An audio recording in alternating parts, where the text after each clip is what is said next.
नमस्कार, मैं रवीश कुमार। आज हम बात करेंगे उस चेहरे की जिसे आप टीवी पर अक्सर देखते हैं। सफेद दाढ़ी, गंभीर आंखें, ईरान के सर्वोच्च नेता आयतुल्लाह अली खामेनेई। वे सिर्फ धार्मिक नेता नहीं बल्कि ऐसे राजनीतिक शख्स हैं जिनकी एक आवाज पर मध्य पूर्व की राजनीति हिल जाती है। अमेरिका और इजराइल जैसे देश इन्हें सबसे बड़ा खतरा मानते हैं, लेकिन 3 दशकों से वे सत्ता के केंद्र में डटे हैं। उनकी ताकत चुनावी राजनीति से नहीं बल्कि क्रांति, धर्म और सेना की गहराइयों से आती है। ईरान में कोई भी बड़ा फैसला, परमाणु कार्यक्रम, युद्ध या शांति, आखिरी मुहर उन्हीं की लगती है। खामेनेई की कहानी सिर्फ एक व्यक्ति की नहीं बल्कि उस विचारधारा की है जिसने 1979 में ईरान को बदल दिया। इस सफर में हम जानेंगे कैसे एक मामूली मौलवी का बेटा दुनिया की सबसे बड़ी ताकतों को चुनौती देने वाला नेता बना। तो चलिए शुरू करते हैं आयतुल्लाह खामेनेई की असली कहानी। अली खामेनेई का जन्म 1939 में मशहद के एक साधारण धार्मिक परिवार में हुआ। बचपन गरीबी में बीता, लेकिन धार्मिक शिक्षा और किताबों के बीच उनका व्यक्तित्व गढ़ा गया। शाह के पश्चिमीकरण के खिलाफ खुमैनी की क्रांतिकारी आवाज ने उन्हें गहराई से प्रभावित किया।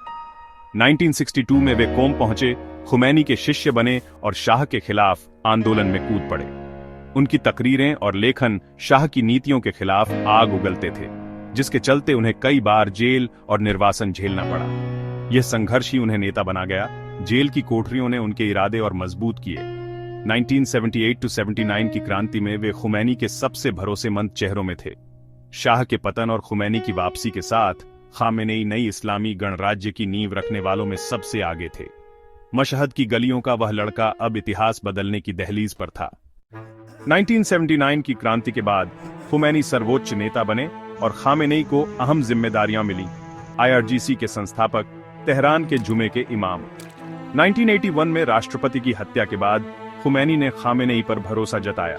वे भारी बहुमत से राष्ट्रपति बने और 8 साल के युद्ध व आर्थिक संकट के बीच देश को एकजुट रखा।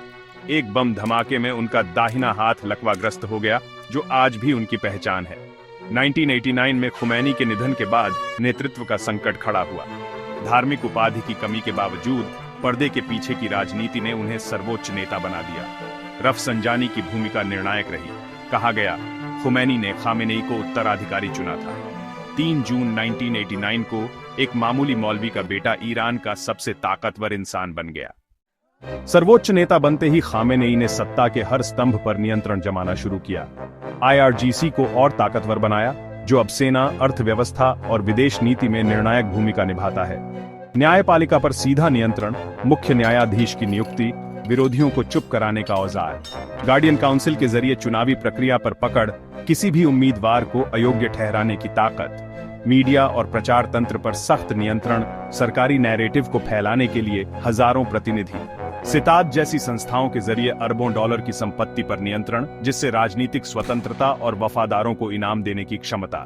3 दशकों में खामेनेई ने एक ऐसी व्यवस्था बनाई जिसमें हर शक्ति का स्रोत वही है। खामेनेई की विदेश नीति का आधार, अमेरिका और इजराइल का विरोध। वे अमेरिका को महान शैतान, इजराइल को कैंसर कहते हैं। इस दुश्मनी के आधार पर उन्होंने एक्सिस ऑफ रेजिस्टेंस खड़ा किया। सीरिया, हिजबुल्लाह, हूती विद्रोही, इराक, फिलिस्तीन के शिया समूह। ईरान इन प्रॉक्सी समूहों को पैसा, हथियार और ट्रेनिंग देता है ताकि खुद सीधे युद्ध में न उतरना पड़े। ये छाया युद्ध की रणनीति ईरान को क्षेत्रीय महाशक्ति बनाती है और पश्चिम पर दबाव बनाए रखती है। हिजबुल्लाह और हूती जैसे समूह इजराइल और वैश्विक व्यापार के लिए स्थायी खतरा है। इस नीति की भारी कीमत, अर्थव्यवस्था पर प्रतिबंध, अंतरराष्ट्रीय अलगाव, क्षेत्रीय तनाव। फिर भी खामेनेई के लिए यह प्रतिरोध, संप्रभुता की कीमत है, झुकना मंजूर नहीं। खामेनेई को बाहर से जितनी चुनौतियां हैं, उतनी ही देश के भीतर भी। 2009 का ग्रीन मूवमेंट, चुनावी धांधली के आरोप पर लाखों लोग सड़कों पर, सरकार ने बेरहमी से कुचला। युवा आबादी सामाजिक और राजनीतिक आजादी चाहती है, सख्त कानूनों और आर्थिक बदहाली से नाराज है। 2022 में महसा अमीनी की मौत के बाद महिलाओं के नेतृत्व में औरत, जिंदगी, आजादी आंदोलन ने देश को हिला दिया। सरकार ने फिर दमन का सहारा लिया। सैकड़ों मारे गए, हजारों गिरफ्तार। खामेनेई इन आंदोलनों को विदेशी साजिश बताते हैं, मीडिया के जरिए विरोधियों को गद्दार घोषित करते हैं। लेकिन असंतोष की आग बुझी नहीं। हर नए विरोध के साथ जनता का डर कम, गुस्सा बढ़ रहा है। ईरान का परमाणु कार्यक्रम दुनिया के लिए सबसे बड़ी पहेली, जिसकी चाबी खामेनेई के पास है। ईरान दावा करता है उसका कार्यक्रम शांतिपूर्ण है, लेकिन पश्चिम को शक है कि वह बम बनाना चाहता है। खामेनेई ने फतवा जारी किया, परमाणु हथियार इस्लाम में हराम, सरकार इसे नैतिक प्रमाण के तौर पर पेश करती है। आलोचक कहते हैं यह फतवा दिखावा है, यूरेनियम संवर्धन और मिसाइल विकास सवाल खड़े करते हैं। 2015 में परमाणु समझौता हुआ, लेकिन ट्रंप के बाहर निकलने के बाद खामेनेई का अविश्वास और गहरा हुआ। आज ईरान बम की दहलीज पर है। रणनीतिक धैर्य की नीति, ताकत का संतुलन बनाए रखना, यह परमाणु कार्ड प्रतिबंध हटवाने और पश्चिम से मोल भाव का औजार है। एक खतरनाक खेल जिसका हल सिर्फ खामेनेई जानते हैं। 86 साल के खामेनेई की सेहत पर अटकलें हैं, उनके बाद कौन? लेकिन वे सिर्फ व्यक्ति नहीं, एक विचारधारा है। उन्होंने ऐसी व्यवस्था बनाई जो उनके बिना भी चल सकती है। IRGC और प्रतिरोध की पीढ़ी तैयार की। समर्थकों के लिए वे नायक हैं, संप्रभुता के रक्षक, सादगी और इस्लामी मूल्यों के प्रतीक। आलोचकों के लिए वे तानाशाह, दमन, आर्थिक बर्बादी और अलगाव की विरासत।